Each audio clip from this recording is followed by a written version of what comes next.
इस तरह से आपका ऑथेंटिकेशन प्रोसेस कंप्लीट हो जाएगा।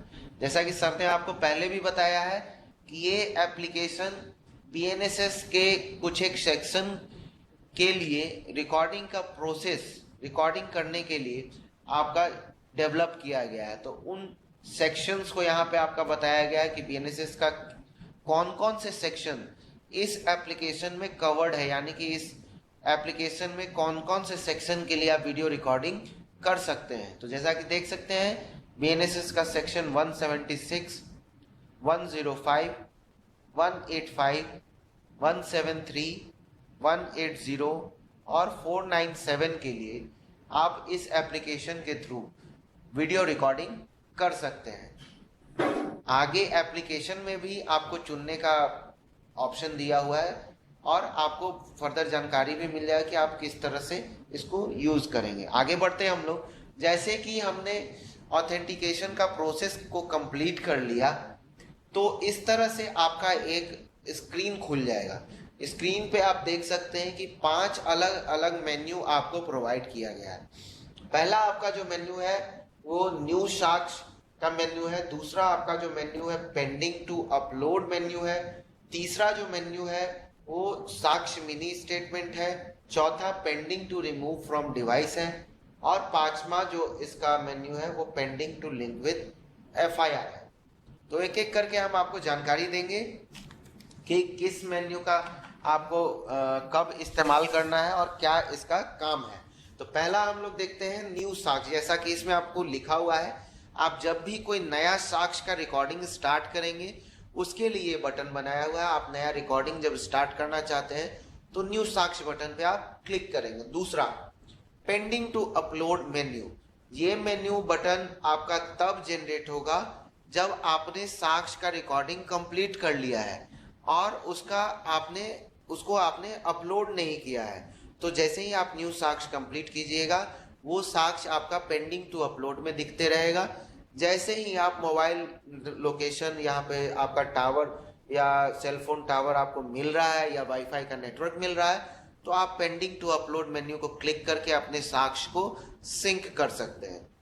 तीसरा आपका साक्ष्य मिनी स्टेटमेंट का आपको मेन्यू दिया गया है। जैसे कि आप एटीएम में जाते हैं तो आप मिनी स्टेटमेंट निकालते हैं तो मिनी स्टेटमेंट में आपको दिखता है कि पिछला 5 ट्रांजैक्शन आपने क्या किया था।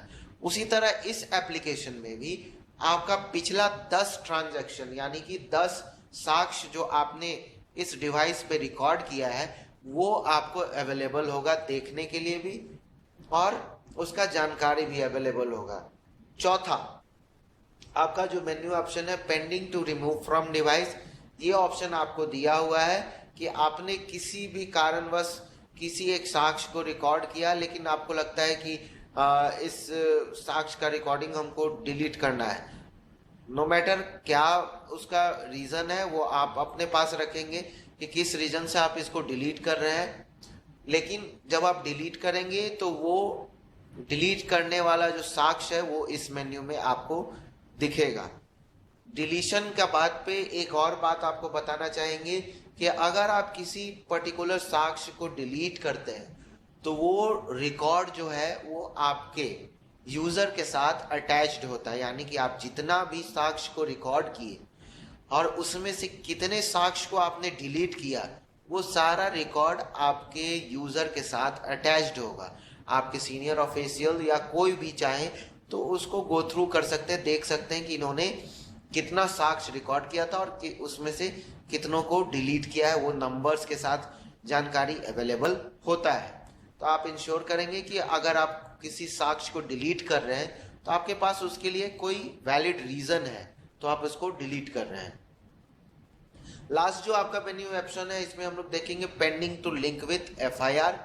ये ऑप्शन आपके लिए आपका ऑप्शन आपको दिया गया है कि आपने एक साक्ष्य को रिकॉर्ड किया परंतु अभी तक आपने उस साक्ष्य से रिलेटेड जो एफआईआर नंबर है उसका इंटीग्रेशन इसमें नहीं किया है।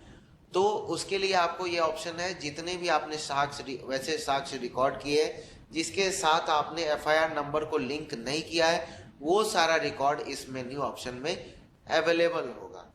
तो एक एक करके हम लोग स्क्रीनशॉट के माध्यम से देखेंगे किस तरह से आप इस पूरे प्रोसेस को कंप्लीट करेंगे। सारे पांचों मेन्यूज को हम लोग एक एक करके दिखाएंगे आपको कि किस मेन्यू में किस तरह का आपको स्क्रीन दिखेगा, किस तरह से आप उसमें कोई काम करेंगे, किस तरह से प्रोसेस को कंप्लीट करेंगे।